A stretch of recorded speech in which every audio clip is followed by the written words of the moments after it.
우리 엘리야의 하나님, 또 엘리야의 생애를 우리가 같이 묵상하고 있습니다. 엘리야가 처음에 등장할 때 그를 디셉 사람이라고 불렀는데, 오늘 본문에 보면 마지막 절에 하나님의 사람이라고 얘기하는데, 이 디셉 사람 엘리야가 하나님의 사람이 되는 데는 시간이 필요한 거죠. 17장 1절에 보시면 길르앗에 우거하는 자 중에 디셉 사람 엘리야가 그를 디셉 사람이라고 말하는데, 오늘 24절을 보시면 여인이 엘리야에게 이르되 내가 이제야 당신은 하나님의 사람이시오 당신의 입에 있는 여호와의 말씀이 진실한 줄 아노라 하니라. 디셉 사람에서 하나님의 사람으로 불려지는 과정에서 시간이 필요한 거죠. 그 과정에서 그리시네가의 훈련이 필요했고, 그리고 사르밧에서의 훈련이 필요한 것을 보게 됩니다. 하나님이 특별히 쓰는 사람들은 하나님 서두르지 않습니다. 오랜 시간 동안 훈련과 연단을 통해서 그의 종을 키워가시는 것을 보게 됩니다. 여러분, 성장에는 지름길이 없습니다. 우린 너무 조급하지만 하나님이 만드신 생명의 원리는 반드시 잉태하고, 그리고 출산하고, 그리고 성장하고, 성숙하고, 그리고 가장 마지막 단계는 원숙해지는 단계에 들어가게 되는 겁니다. 네, 우리는 이런 법칙을 좀 어기고 빨리 무언가를 이루어보려고 노력을 많이 하잖아요. 한 신학생이 신학대학원에 들어가서 총장님을 만났죠. 총장님, 3년이 너무 깁니다. 제가 1년 만에 끝내도록 도와주십시오. 그때 총장님께서 학생에게 버섯은 6시간이면 자랄 수 있고 호박은 6개월이면 자랄 수가 있지만 참나무는 3년에서 100년이 걸린다고 얘기해 주면서 어떤 인물이 되기를 원하는가? 우린 너무 조급하잖아요. 또 이렇게 가끔 보면은 4년에 마칠 공부를 3년에 끝냈다, 이런 이력서도 보는데, 참 명석한 건 인정하겠는데, 그러나 그게 그토록 중요한 건지 그건 잘 모르겠어요. 하나님의 역사는 서서히 이루어져 가고, 특별히 하나님 쓰신 인물들은 서두르지 않고 키워가는 것을 보게 됩니다. 그러니까 특별히 역경과 위기 가운데서 키워가는 것을 보게 됩니다. 오늘 엘리야가 위기를 만나죠. 사르밧 과부의 아들이 죽은 거죠. 여기서 배우는 게 첫 번째 교훈은, 하나님은 위기를 통해서 우리를 성장시킨다는 거죠. 17절을 보시면 이 일 후에 그 집 주인 되는 여인의 아들이 병들어 증세가 심히 위중하다가 숨이 끊어진지라. 엘리야가 머물렀던 사르밧 과부의 아들이 병이 깊어졌다가 결국 숨이 끊어졌죠. 그때 이 과부가 아들을 시신을 품고 엘리야를 찾아옵니다. 그리고 엘리야에게 원망합니다. 18절을 보시면 여인이 엘리야에게 이르되 하나님의 사람이여, 당신이 나와 더불어 무슨 상관이 있기로 내 죄를 생각나게 하고 또 내 아들을 죽게 하려고 내게 오셨나이까. 사실 엘리야가 이런 얘기를 들을 필요가 없잖아요. 엘리야가 이 여인에게 해를 끼친 건 없잖아요. 마지막 떡 먹고 아들과 함께 죽으려고 했던 이 가정에 엘리야가 찾아오므로 지금 통의 가루가 마르지 않고 병에 기름이 떨어지지 않은 그런 축복을 누리고 있는데도 불구하고 아들이 죽으니까 누군가 비난과 원망의 대상을 찾다가 엘리야에게 말하는 거죠. 당신 때문에 내 죄가 생각이 났다는 거죠. 무슨 죄인지 모르지만 죄가 생각났고, 그리고 왜 당신이 와서 내 아들을 죽게 합니까? 엘리야가 침묵하죠. 왜냐하면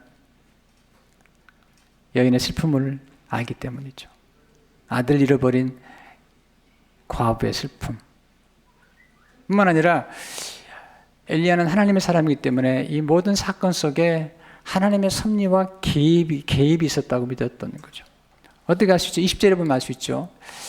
엘리야가 기도하죠. 여호와께 부르짖어 이르되 내 하나님 여호와여, 주께서 또 내가 우고하는 집 과부에게 재앙을 내리사 그 아들이 죽게 하셨나이까 하고, 왜 하나님 내가 머물고 있는 이 집에 아들이 죽어 재앙이 임하게 하셨습니까?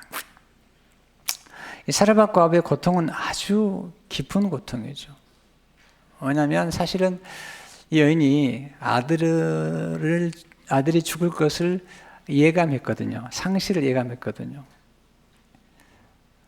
이게 더 힘든 거예요. 엘리야가 찾아왔을 때 떡 한 조각 달라고 했을 때 이 여인이 한 고백을 기억하시나요? 12절에 보면 그가 이르되 당신이 하나님 여호와께서 살아계심을 두고 맹세하노니 나는 떡이 없고 다만 통에 가루 한 움큼과 병에 기름 조금뿐이라. 내가 나뭇가지 둘을 주워다가 나와 내 아들을 위하여 음식을 만들어 먹고 그 후에는 죽으리라. 그러니까 이미 아들의 죽음을 예감했던 것인데 엘리야가 와서 아들이 죽지 않게 되었다가 이제 정말 죽게 된 거죠.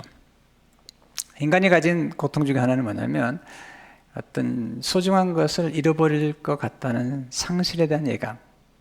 이것들이 우리의 고통을 심화시킨다는 거죠. 인간의 상실의 아픔을 가장 가까이서 직면하고 수많은 사람들의 죽음을 직면하면서 위로했던 그런 의사 가운데 한 분, 저술가 가운데 한 분이 엘리자베스 퀴블러 로스라는 분이죠. 지금 돌아가셨습니다만은 태어날 때 쌍둥이로 태어나면서 많은 열등의식과 그리고 자존감의 그런 열등의식 때문에 힘들어했던 분이 결국은 수많은 사람 위로했던 일들을 기억하는데, 그분이 쓴 책 가운데 상실수업이라는 책이 있습니다. 인간이 소중한 걸 잃어버렸을 때 겪는 고통과 그 과정들을 기록한 책 중에 하나죠. 그 책에서 그런 상실 예감이 얼마나 힘든 고통 중에 하나인지를 설명하고 있죠. 제가 읽어드릴까요? 상실을 예감하는 것은 상실의 경험에서 중요한 부분 중 하나이다. 우리는 종종 그것을 사랑하는 이가 죽음을 맞이하면서 겪는 과정의 일부라고 생각한다. 하지만 사랑하는 이를 잃고 살아남은 사람들에게 그것은 단지 긴 슬픔의 과정 중 시작일 뿐이다. 그러한 예감은 우리로 하여금 앞으로 일어날 일에 대비하도록 준비시키지만 예감이 가져다주는 슬픔은 실제로 일어날 사건만큼이나 강하다는 것을 알아야 한다. 여인이 그걸 경험했잖아요. 근데 정말 사랑하는 아들을 잃어버리게 된 거죠. 우리가 많은 걸 상실하며 살아가지만 그러나 사랑하는 사람을 상실할 때 오는 그 아픔은 비교할 수 없죠. 그래 이렇게 기록하고 있습니다. 누구든 살아가면서 많은 상실을 경험하지만 사랑하는 사람의 죽음으로 인한 공허감과 깊은 슬픔은 그 어떤 것과도 비교될 수 없다. 당신의 세계는 그대로 멈춰버린다. 사랑하는 이가 죽은 정확한 시각을 또는 그 소식을 접한 순간을 그대로 기억한다. 그래서 마음 깊이 새겨진다. 당신의 세계는 무력함과 환상으로 점령당한다. 마음의 시계는 이미 멈춰 있는데 세상의 시계는 여전히 앞을 향해 가고 있다는 사실이 그저 낯설기만 느껴진다.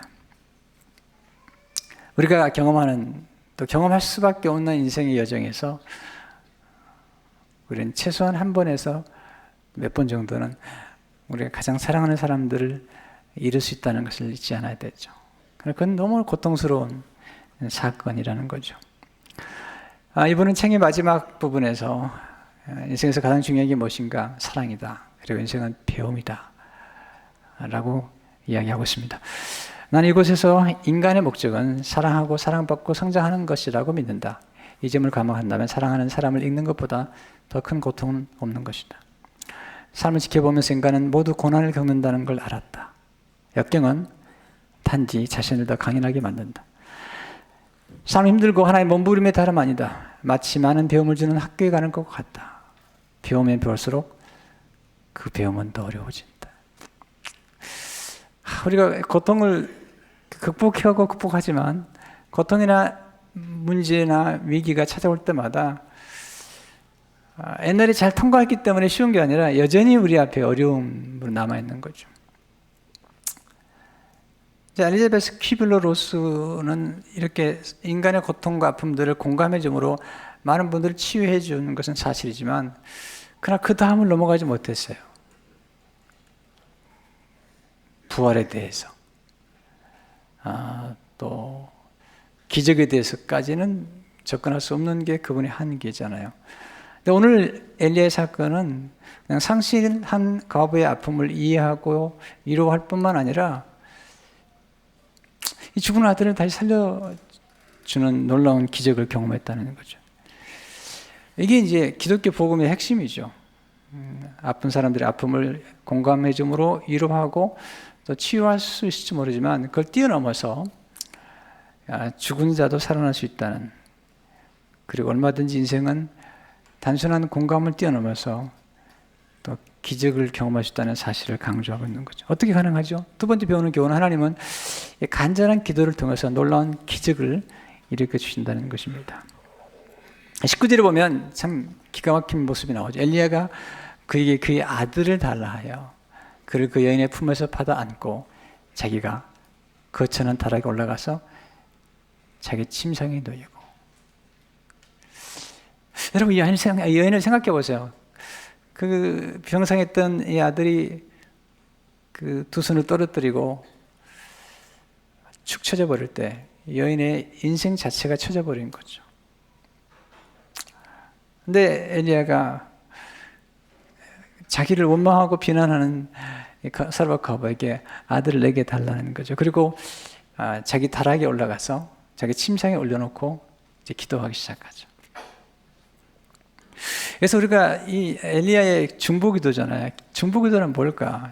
첫째로 중보기도는 무엇이냐면 이웃의 문제를 자신의 품에 안고 기도하는 것이죠. 자기 문제가 아니거든요. 사르밧 과부의 아들, 죽은 아들이라는 문제를 껴안고 그리고 기도하기 시작하죠. 여러분, 하나님의 사람들에게 그 사람들이 가져오는 것은 뭐 대단히 좋은 걸 가져오는 게 아니라 문제를 가져오면 그 문제를 끌어안고 기도하는 것이 이제 하나님의 사람들이 하는 일이죠.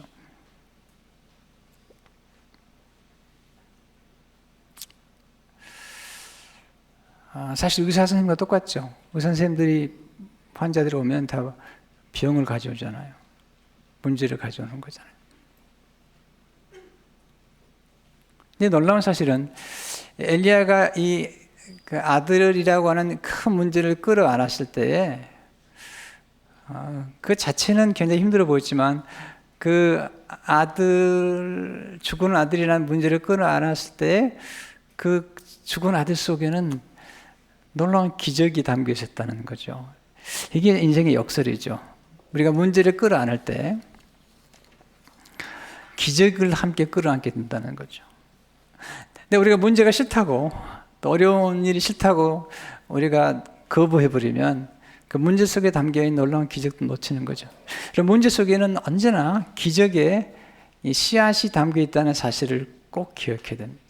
이게 하나님의 인간의 신비의 역설이죠. 만약에 이 죽은 아들을 엘리야가 품지 않았다면 그는 인류 역사상 처음으로 죽은 자가 살아난 것을 경험하는 그런 놀라운 기적을 경험하지 못했을 거예요. 여러분 직면한 문제가 있을 거예요. 그러나 그 문제 때문에 너무 낙심하지 마세요. 왜냐하면 그 문제가 하나님의 손에서 기적이 될 수 있기 때문이죠. 근데 엘리야가 기도할 때 그냥 기도하지 않죠. 문을 닫고 혼자 기도합니다. 그래서 또 하나의 기도의 비밀을 배우죠. 두 번째로 기도는 하나님 앞에 홀로 엎드리는 것입니다. 물론 우리가 함께 기도할 필요가 있죠. 그러나 지금 엘리야의 경우는 하나님 앞에 엎드려 기도하면서 그는 자기가 거처하는 다락, 그는 사르밧에 와서 주로 하는 게 기도입니다. 할 게 없어요. 그는 숨어 사는 건데 그는 그 기도의 다락방에서 그는 기도했고 바로 거기서 하나님의 임재를 경험했던 거죠. 바로 그 현장, 그가 늘 기도하던 그 자리, 다니엘이 하루에 3번씩 기도했던 것처럼 엘리야가 다락에 올라가서 기도했던 그 자리에 과부의 죽은 아들을 침상에 올려놓고 기도하는 것입니다. 여러분, 엘리야가 지금 곧 하늘에서 불을 내리고 비를 내릴 수 있는 그런 놀라운 일들을 일으키기 전에 하나님께서 엘리야에게 원하셨던 것은 뭐냐면 그렇게 사람들 앞에 드러나기 전에 먼저 숨어서 골방에서 하나님을 더 깊이 만나고 경험하는 시간을 갖도록 말씀하는 거죠. 여러분, 하나님의 사람은 기도하는 골방에서 만들어지죠. 이엔 바운즈라고 하는 분은 이렇게 말하고 있습니다. 좀 더 정확히 말하면 하나님의 사람은 골방에서 만들어진다. 그의 삶과 그의 가장 깊은 확신들은 그가 하나님과 은밀히 교제할 때 태어난다. 그가 오직 하나님과 함께할 때 그의 영혼의 사명감과 눈물의 고뇌와 그의 가장 무게 있고 아름다운 메시지가 탄생한다. 기도는 사람을 만든다. 사람들에게 울림을 주는 메시지는 골방에서 외롭게 기도하는 가운데 만들어지고 또 하나님의 사람도 그렇게 만들어지는 거죠. 사실 하나님의 사람들에게서 가장 중요한 본업은 기도죠. 이엔 바운즈는 말하죠.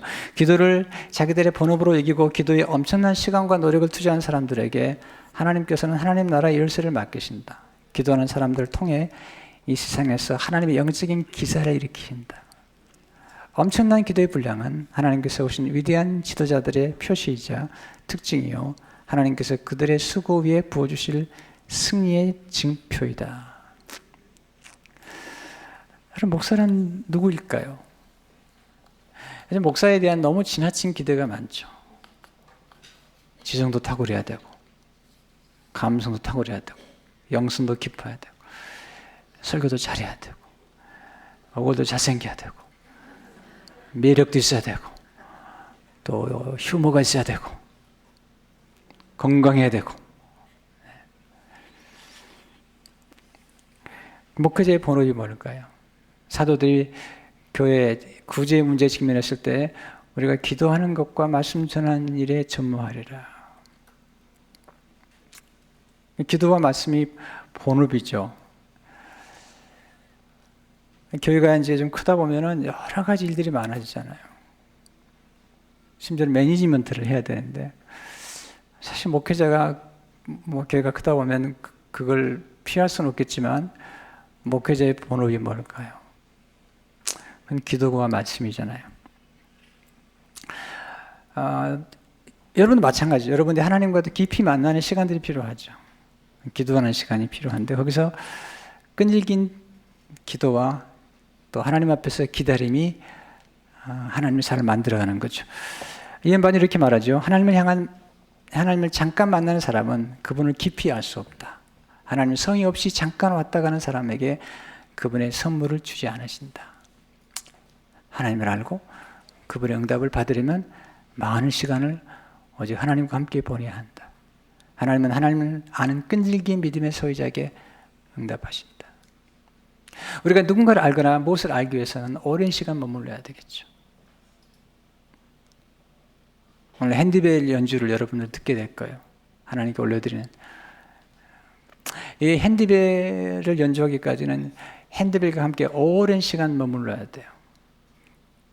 그리고 핸드벨이 자기 한 부분이 될 만큼 되지 않으면 아름다운 음악을 연주할 수 없는 거잖아요. 마찬가지죠. 우리가 하나님의 사람으로서 하나님 앞에 오래 머물지 않는다면, 그리고 그 기도 가운데 하나님 알아가는 게 중요하잖아요.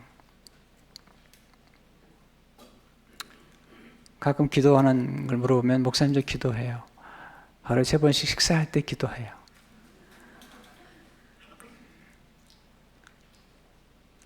우리가 누군가를 사랑하고 무엇인가를 사랑하려면 깊이 알아가기 위해서는 시간이 필요하고 그 사람 앞에 또 자기가 사랑하는 것 앞에 오래 머무는 게 필요하잖아요. 하나님 말씀 앞에 오래 머무르는 시간들이 필요하잖아요. 그럼 홀로 기도할 뿐만 아니라 간절히 기도했죠. 세 번째로 하나님 부르짖는 간절한 기도에 귀를 기울이시죠. 반복하는 기도의 패턴이 있는데 엘리야의 특징 20절을 보게 되면 여호와께 부르짖어 이르되, 하나님께 부르짖어 기도합니다.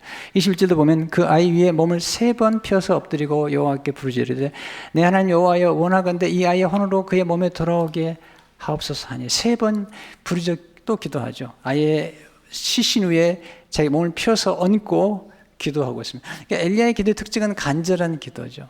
목숨을 바치는 거예요, 사실은요.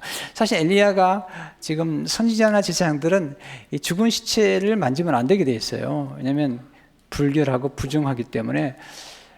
그런데 그걸 개치 않습니다. 생명이 귀하다고 믿는 거죠. 그리고 정말 간절히 기도하는 모습을 보게 되죠. 그래서 야고보서 5장 17, 18절을 보게 되면 엘리야의 기도의 모습을 엘리야는 우리와 성적이 같은 사람이로되 그가 비가 오지 않기를 간절히 기도한즉 3년 6개월 동안 땅에 비가 오지 아니하고 다시 기도하니 하늘이 비를 주고 땅이 열매를 맺었느니라. 이런 간절한 기도를 하나님 좋아하세요. 애절한 기도, 목숨을 내거는 기도를 하나님 기뻐하신다는 거죠.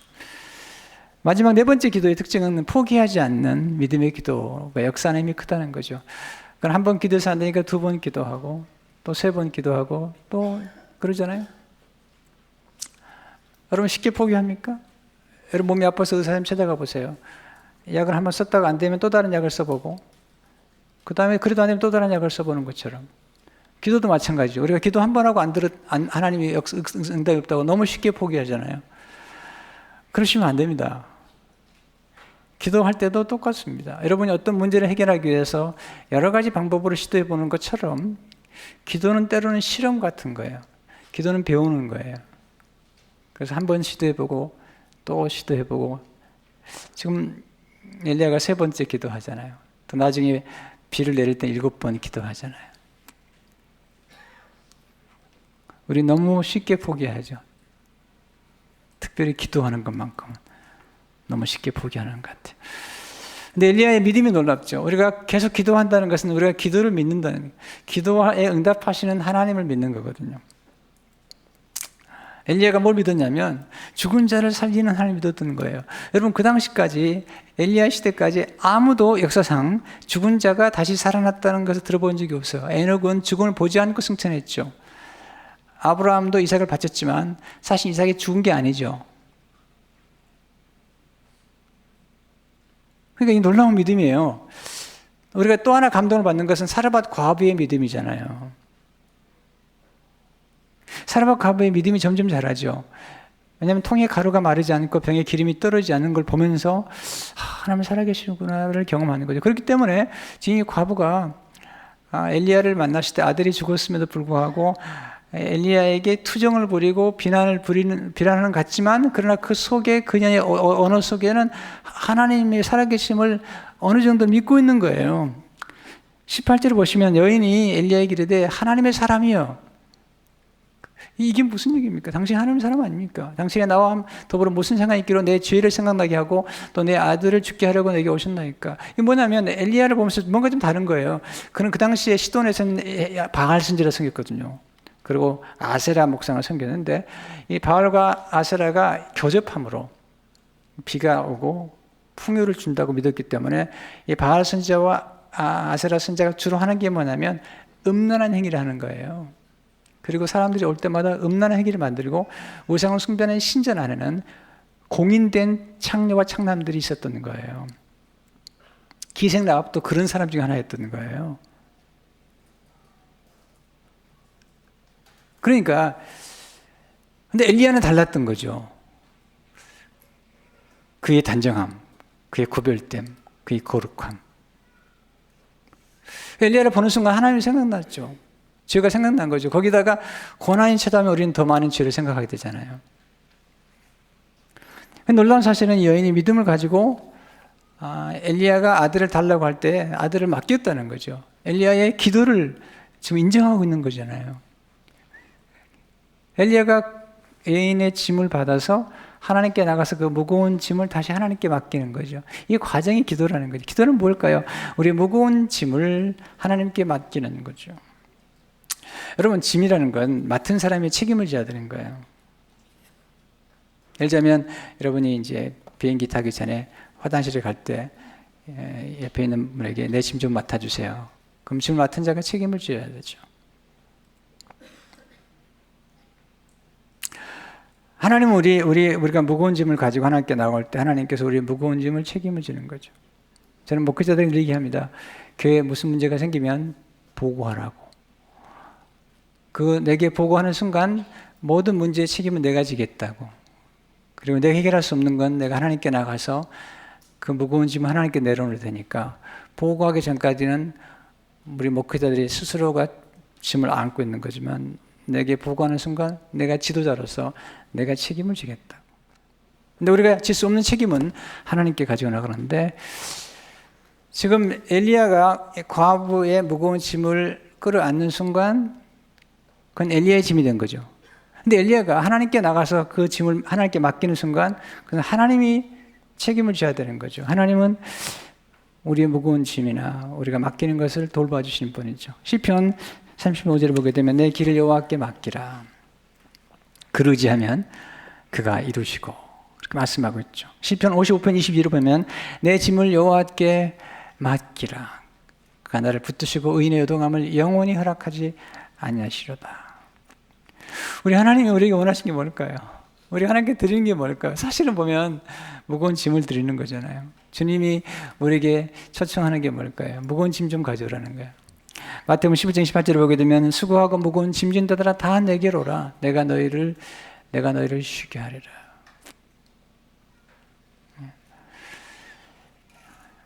예수님께서 이 땅에 오셔서 우리에게 해주신 거 뭐냐면 부활이죠, 부활. 죽은 나사로가 무덤에 간 지 나흘 되었어요. 마르다 마리아에게 믿으면 하나님 영광을 보리라.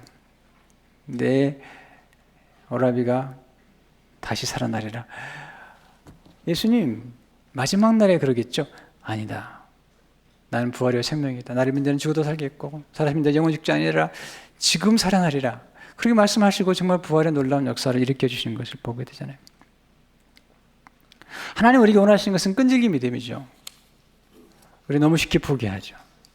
너무 쉽게 뒤로 물러서잖아요. 우리 인간이 그냥 한계가 있어요. 사람이 풀 수 없는 문제가 생기면 그때는 그 무거운 짐을 하나님께 가져가야죠. 어느 정도까지는 정도 선생님들이 다 많이 도와주시잖아요. 그러나 어떤 한계를 넘어갈 때 두 손을 들잖아요. 이제 인간 한계를 넘어섰습니다. 그때 물론 늘 기도해야 되지만 그때는 하나님께 가져나가야죠. 홍해바다 같은 문제가 생겼을 때 하나님께 가져나가서 기도할 때 놀라운 일이 생기죠. 이 기도예요. 기도는 정말 놀라운 거예요. 인간이 할 수 있는 가장 놀라운 일뿐만 아니라 그리고 하나님 우리에게 주신 놀라운 축복이죠. 엘리야가 기도할 때 하나님께서 그를 살려주죠. 열왕기상 17장 22절에 보면 여호와께서 엘리야의 소리를 들으심으로 그 아이의 혼이 몸으로 돌아오고 살아난지라. 놀라운 역사 나타난 거죠. 돌아온 거죠. 믿음이 뭘까요? 믿음의 상은 뭘까요? 믿음의 가장 큰 보상은 우리가 믿는 것이 현실이 되는 것을 보는 거예요. 엘리야가 믿었잖아요. 현실이 된 거죠. 그리고 어머니에게 이제 전해주죠. 감동적인 순간이 23절에 보게 되면 엘리야가 그 아이를 안고 다락에서 방으로 내려가서 그의 어머니에게 주며 이르되 보라 내 아들이 살아났느니라. 와, 여러분 자식을 잃었던 어머니의 이 감격, 그 눈물, 그 환희, 그 희열을 생각해 보세요. 잃어버렸던 아들인데.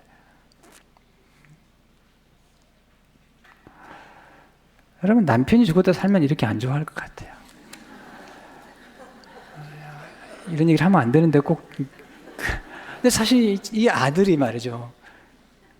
과부의 아들이 살아났는데 얼마나 기쁘겠어요. 우리 이랬다가 회복될 때 더 기쁘잖아요. 여기서 이 여인이 놀라운 고백을 하죠. 여기서 하나님의 살아계심을 인정하는 고백을 하게 되는데 여기서 우리의 소명을 발견하는 우리의 소명 중 하나는 뭐냐면 하나님의 존재와 성품을 드러내는 것이죠. 엘리야가 그렇게 한 거죠. 하나님의 성품과 하나님의 능력과 하나님의 존재를 드러냈더니 24절에 보면 여인이 엘리야에게 이르되 내가 이제야 당신은 하나님의 사람이시요 당신의 입에 있는 여호와의 말씀이 진실한 줄 아노라 하니라. 사르밧 과부가 엘리야를 통해서 하나님의 살아계신 능력과 그 말씀의 위력을 깨달은 거죠. 하나님을 생각나게 만드는 거잖아요. 우리도 마찬가지 우리 삶 가운데 우리를 보고 누군가가 하나님을 생각할 수 있다면 그 놀라운 삶을 감당하는 거죠. 프랜시스 셰퍼는 말하기를 우리가 가진 오직 하나의 소명은 하나님의 존재와 성품을 보여주는 것이다. 여러분과 제가 가는 곳마다 우리가 만나는 사람들에게 우리의 연약함이나 우리의 가난함이나 우리의 부족함과 상관없이 엘리야도 가난했잖아요. 엘리야도 혼자 지내잖아요.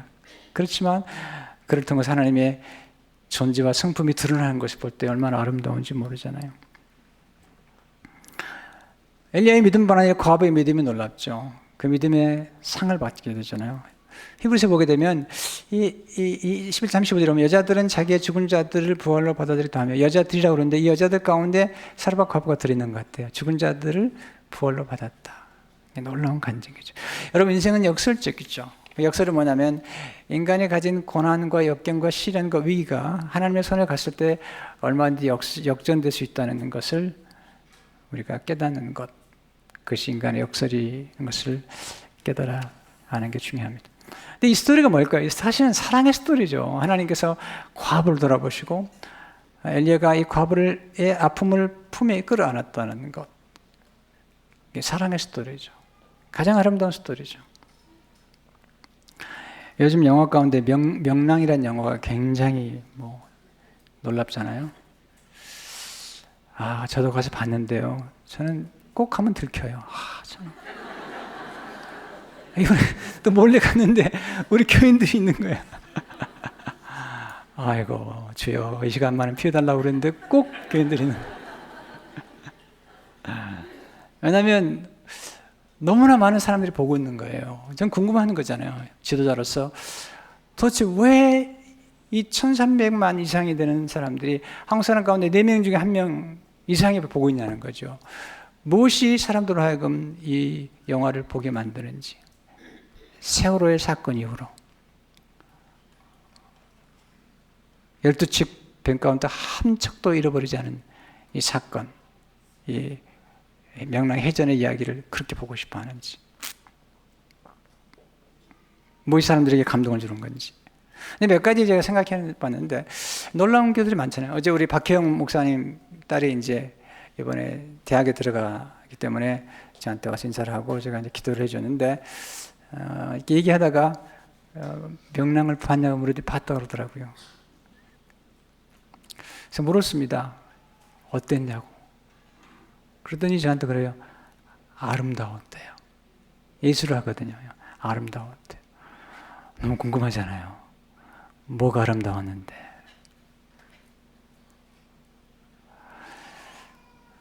이순신 장군의 희생도 아름다웠지만 아름다움의 장면이 뭐냐고 물었더니 그 이순신 장군의 배가 그 해전하는 가운데 닷을 끊어버리고 그 회오리 물결 속으로 막 묻혀가는 그 위기가 있잖아요.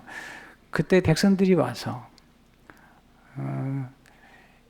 그 걸머리 같은 걸로 던져서 그 백성들이 자기네 손에 피가 흘릴 정도로 그 이순신 장군과 그 배를 구출해내는 그 장면이 아름다웠다는 거죠. 사랑하는 모습, 사랑이 아름다웠다는 거예요. It was beautiful. 사랑은 아름다운 거죠. 그 청각장애를 가진 그 한 자매의 그 애통하는 눈물과 그 몸부림과 그 몸짓을 보셨나요? It was beautiful.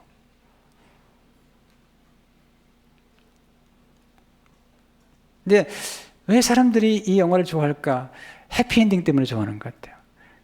여러분 보통 그런 영화는요, 마지막에 그 주인공이 죽는데 안 죽는 거예요. 지금 우리 국민들의 정서 속에 이 죽지 않은 걸 보고 싶은 거예요.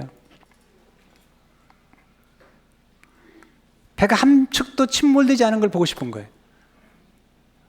지금 그게 같이 오버랩되면서 영화가 지금 놀라운 흥행을 이루고 있다고 생각하는 거죠. 그리고 지도자가 필요할 때에 이순신 장군의 희생적인 삶 속에 전 국민이 기대하는 모습을 보고 있는 거죠. 죽지 않는 주인공. 여러분 그러나 이순신 장군이 결국 돌아가셨어요? 안 돌아가셨어요? 결국은 죽었잖아요. 근데 우리 가운데 주인공이 한 분 계시죠. 영원히 죽지 않은 주인공 예수 그리스도. 그분은 지금도 살아계셔서 우리 가운데 계시는 거예요. 뿐만 아니라 예수님께서는 우리 삶 가운데 인생의 위기의 문제들을 우리 역전시켜 주시는 분이고 그냥 우리에게 와서 공감해 주는 뿐만 아니라 영원한 영생을 주시는 거죠.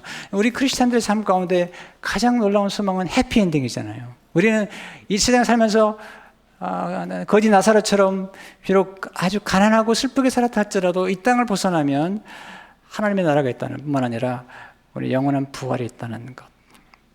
이게 기독교 핵심의 메시지뿐만 아니라 복음의 핵심이잖아요. 저는 성경의 스토리가 너무 좋아요. 예수님의 스토리가 너무 좋아요. 왜냐하면 스토리뿐만 아니라 사실이고 진실이기 때문이죠. 여러분 인생이 얼마나 어렵고 힘든가는 우리 모두가 느끼고 있죠. 힘들지 않은 사람이 어디 있어요. 그러나 예수 그리스도께서 우리 가운데 개입하시게 되면 얼마든지 인생을 바뀔 수 있잖아요. 저는 엘리야를 생각하면서 자꾸 예수님이 생각나더라고요. 누가 7장에 보게 되면 나인성을 과부를 만나는데 나인성을 지나가다 보니까 한 독자가 죽어가지고 과부의 아들이 죽어가지고 관을 가지고 나오는데 사람도 슬퍼하고 과부도 슬퍼하는 거죠. 그때 예수님이 과부를 불쌍히 여기셔서 관을 멈추게 하시고 청년아 내가 내게 말하노니 일어나라. 그때 이 청년이 살아나죠. 예수님께서 이 청년을 이 과부에게 돌려주죠. 누가복음 7장 15절을 보게 되면 죽었던 자가 일어나 앉고 말도 하거늘 예수께서 그를 어머니에게 주시니 엘리야가 사라밧 과부에게 그 아들을 전해준 것처럼 예수님께서 오셔서 이 나인성 과부의 아들을 살리셔서 그 어머니의 품에 넘겨주실 때 예수님은 엘리야하고 비교할 수 없는 놀라운 기적과 부활들을 일으키실 뿐만 아니라 예수님 스스로가 부활하셨잖아요. 그리고 우리에게 약속하셨죠. 우리는 다시 살 거라고. 이게 복음의 핵심입니다. 여러분 예수 그리스도 통해서 여러분의 삶이 날마다 부활을 경험하시기를 주의 이름으로 축원합니다.